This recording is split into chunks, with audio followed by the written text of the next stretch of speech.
Hello students, आज हम लोग पढ़ेंगे धारा विद्युत का जो बचा हुआ न्यूमेरिकल्स था। वो पार्ट 1 में हम लोग बुक का कुछ सम्स किए थे। अगर आपने नहीं देखा हो तो आप मेरे प्रीवियस वीडियो पे जाके उससे देख लें, उसके बाद ही इसको ट्राई कीजिए। कहाँ तक हम लोग सवाल किए थे स्टूडेंट्स? पेज नंबर 71 में उदाहरण 1 देखिए। यहाँ पे क्वेश्चन लिखा है 5 ओम और 10 ओम के दो प्रतिरोध आपस में श्रेणी क्रम में जुड़े हैं, इनका तुल्य प्रतिरोध बताओ। हम लोग को यहाँ पे निकालना है तुल्य प्रतिरोध। और दूसरा चीज़ रखेंगे माइंड में कि हमें श्रेणी क्रम दिया है या समानांतर क्रम। हम लोग हमेशा दो चीज़ नोटिस करेंगे, श्रेणी क्रम दिया हुआ है या फिर समानांतर क्रम। अगर श्रेणी क्रम दिया है तो फॉर्मूला बनेगा R is equal to R1 plus R2 plus R3।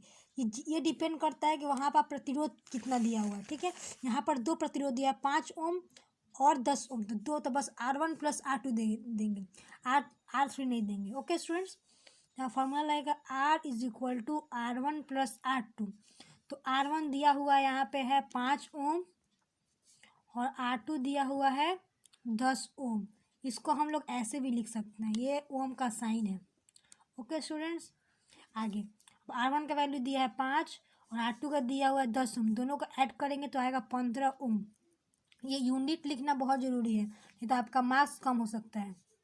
दूसरा उदाहरण 2 में लिखा हुआ है 5 ओम 8 ओम और 12 ओम के तीन प्रतिरोध आपस में श्रेणी क्रम में जुड़े हैं, तो इनका तुल्य प्रतिरोध बताओ। फिर यहाँ नोटिस करेंगे स्टूडेंट्स कि हमें श्रेणी क्रम दिया है या समानांतर क्रम दिया हुआ है। श्रेणी क्रम का अलग फॉर्मूला है, समानांतर क्रम का अलग फॉर्मूला है। तुल्य प्रतिरोध दो तरीके से निकाला जाता है। पहला श्रेणी क्रम तुल्य प्रतिरोध दो तरीका से निकालते हैं हम लोग। पहला है श्रेणी क्रम और दूसरा है समानांतर क्रम। अभी मैं यहाँ बता रही हूँ ओनली श्रेणी क्रम। तो श्रेणी क्रम का फॉर्मूला होता है R is equal to R1 plus R2 plus R3। ये डिपेंड करता है कि वहाँ पर प्रतिरोध कितना दिया हो। जितना ज़्यादा प्रतिरोध उतना हम लोग यहाँ पर नंबर बढ़ाते जाएंगे। ओके स्टूडेंट्स, यहाँ पर देखिए, यहाँ पे स्टूडेंट्स देखिए R is equal to R1 plus R2 plus R3 दिया हुआ है। ओके स्टूडेंट, यहाँ पे 3 हम लोग क्यों लिए हैं? क्योंकि यहाँ पे 3 प्रतिरोध दिया हुआ है, 5 ओम प्लस 8 ओम प्लस 12 ओम। यहाँ पे लिखेंगे तो यहाँ पे स्टूडेंट्स देखिए लिखा हुआ है R is equal to R1 plus R2 plus R3। Okay, R मतलब होता है तुल्य प्रतिरोध। तो R का वैल्यू यहाँ पे R लिखेंगे, R1 का वैल्यू 5, R2 का वैल्यू 8, R3 का वैल्यू 12 लिख के ऐड करेंगे 25 ओम, चला आएगा आंसर तुल्य प्रतिरोध। इसके बाद हम लोग निकालेंगे समानांतर क्रम। ओके, तो समानांतर क्रम का फॉर्मूला होता है 1/R is equal to 1/R1 plus 1/R2। Okay, इसके बाद हम लोग यहाँ पे देखिए नोटिस करेंगे, यहाँ पर ये कैसे बना है। क्वेश्चन दिया हुआ है 3 ओम और 6 ओम के दो प्रतिरोध आपस में समानांतर क्रम में जुड़े हैं, इनका तुल्य प्रतिरोध बताओ। तो समानांतर पहले नोटिस करेंगे, पहली बार नोटिस करेंगे इसमें निकालना क्या है, तो इसमें निकालना है तुल्य प्रतिरोध। और दूसरा चीज़ नोटिस करेंगे यहाँ पर कि यहाँ पे किस क्रम में जुड़ा हुआ है, जो प्रतिरोध है वह किस क्रम में जुड़ा हुआ है। तो यहाँ पे समानांतर क्रम में जुड़ा हुआ है, तो इसका फॉर्मूला यहाँ होगा 1/R is equal to 1/R1 plus 1/R2 plus 1/R3।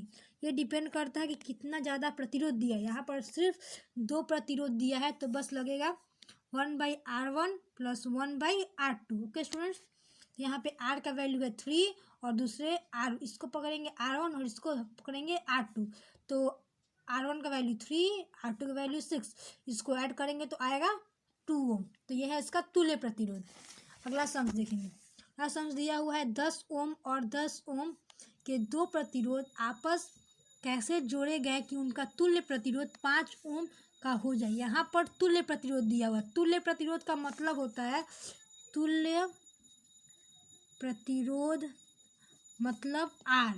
तो यहाँ पे R दिया हुआ है और R1 और R2 दिया हुआ है 10 ओम। यहाँ पूछा है कि किस क्रम में जोड़ा गया, हम लोग को क्रम निकालना है कि समानांतर क्रम में जोड़ा हुआ है या फिर श्रेणी क्रम में जोड़ा हुआ है। तो कैसे निकालेंगे हम लोग, यहाँ पे इसको हम लोग यहाँ पे क्या करेंगे, तुल्य प्रतिरोध का मान 5 मानेंगे और जो व्यक्तिगत प्रतिरोध 10 ओम से कम है, अतः इन्हें समानांतर क्रम में जोड़ना होगा। ठीक है, क्या करेंगे 1/r इज इक्वल टू, यहाँ पे मान लीजिए, यहाँ पे हम लोग इसको अगर जो 5 यहाँ पे दिया, देखिए मैं इसको बना देती हूँ, उदाहरण 2, यहाँ पे 2 दिया हुआ, मान लीजिए R1 10 है और R2 10 है। हम लोग यहाँ पे R निकाल के देखते हैं श्रेणी क्रम में, अगर इसको निकालना है। ओके स्टूडेंट्स, तो एक बार श्रेणी क्रम में जोड़ के देखेंगे और एक बार समानांतर क्रम में जोड़ के देखेंगे, समानांतर क्रम। ओके, तो श्रेणी का फॉर्मूला होता है R इज इक्वल टू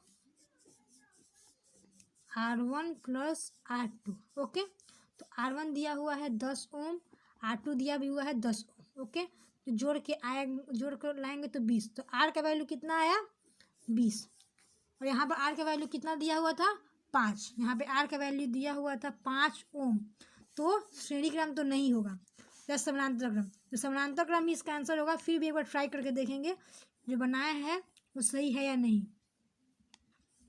इसको ऐसे सॉल्व करेंगे, यहाँ पे 10, यहाँ पे 10, 1 + 1 10, 2/10, तो आएगा यहाँ पे 5, तो R इज इक्वल टू 5, मतलब ये जो सम्स है ये सही है। तो यहाँ पे इसका आंसर क्या हुआ, समानांतर क्रम।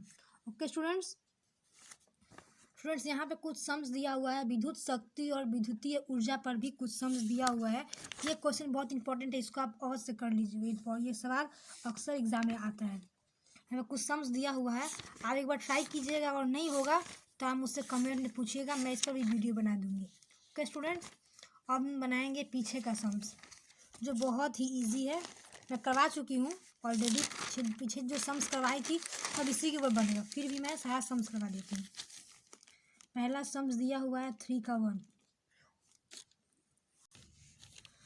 स्टूडेंट्स, यहाँ पर पेज नंबर 89 में कुछ सम्स दिए हुए, 4 सम्स है, इसको भी हम लोग ट्राई करेंगे बनाने का।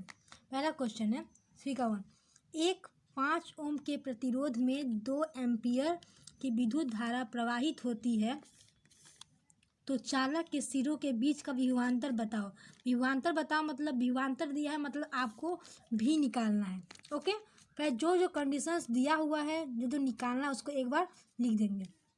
ओके स्टूडेंट्स, भी निकालना, भी मतलब विभवांतर। उसके बाद 5 ओम, 5 ओम दिया मतलब R is equal to 5 ohm. Okay students, उसके बाद 2 एम्पियर, एम्पियर का यूनिट किसका होता है, करंट, तो current I is equal to 2 ampere. Okay students, उसके बाद यहाँ निकालना है विभवांतर। तो मैंने पहले वीडियो में बताया था आपको कि यहाँ पर सिर्फ 3 फार्मूला ही अप्लाई होगा, उस फार्मूला, वह 3 फार्मूला अप्लाई करके ये इस चैप्टर का पूरा सम्स आप बना सकते हैं। तो यहाँ पर जो फार्मूला लगेगा वो फार्मूला है V is equal to RI। Okay, सब चीज़ दिया हुआ है। Okay students, V is equal to R5, I is equal to 2, तो कितना आएगा 10 वोल्ट। ये भी मतलब विभवांतर, विभवांतर आपका निकल गया 10 वोल्ट, यही आपका आंसर है। तो स्टूडेंट्स, अगला सम्स करेंगे, और आपको कहीं भी कोई भी प्रॉब्लम हो, कोई भी क्वेरी हो, तो आप मेरे को कमेंट में ज़रूर पूछिएगा, मैं बता दूंगी। और दूसरा क्वेश्चन, एक चालक के सिरों के बीच का विभवांतर 100 वोल्ट है, उस चालक में 5 एम्पियर की विद्युत धारा प्रवाहित होती है, तो चालक का प्रतिरोध क्या होगा। ओके स्टूडेंट, विभवांतर दिया है, पहले मैंने बताया कि जो निकालना है पहले उसको लिखेंगे, उसके बाद जो जो क्वेश्चन में पूछा गया है उसको पहले लिख के रख लेंगे। यहाँ प्रतिरोध निकालना, प्रतिरोध निकालने का मतलब है यहाँ पे आपको R निकालना है। ओके स्टूडेंट्स, उसके बाद दिया विभवांतर, विभवांतर 100 वोल्ट, विभवांतर मतलब भी दिया हो, मैंने बताया आपको, V is equal to 100 volt.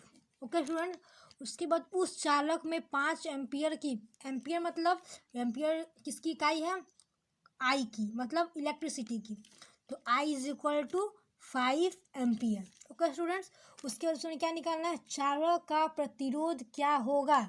तो प्रीवियस फार्मूला, ये जो फार्मूला है यहाँ पर अप्लाई होगा, V is equal to RI, यहाँ पे R निकालना है आपको, तो आर को छोड़ के सबको हम इधर भेज देंगे। ओके, तो v इज इक्वल टू आई यहाँ भेजेंगे तो जाएगा डी नीचे, उसके बाद बचेगा आर। तो v क्या है, v दिया है 100 और i दिया हुआ है 5।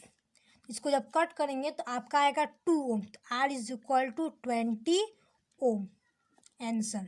ओके स्टूडेंट्स, आशा करती हूँ कि आपको सब चीज़ पूरी तरह से समझ में आ गया होगा। फिर भी कोई क्वेरी हो, कोई क्वेश्चन हो तो आप कमेंट। Thanks for watching. हमारे चैनल को लाइक, सब्सक्राइब और कमेंट करना ना भूलें।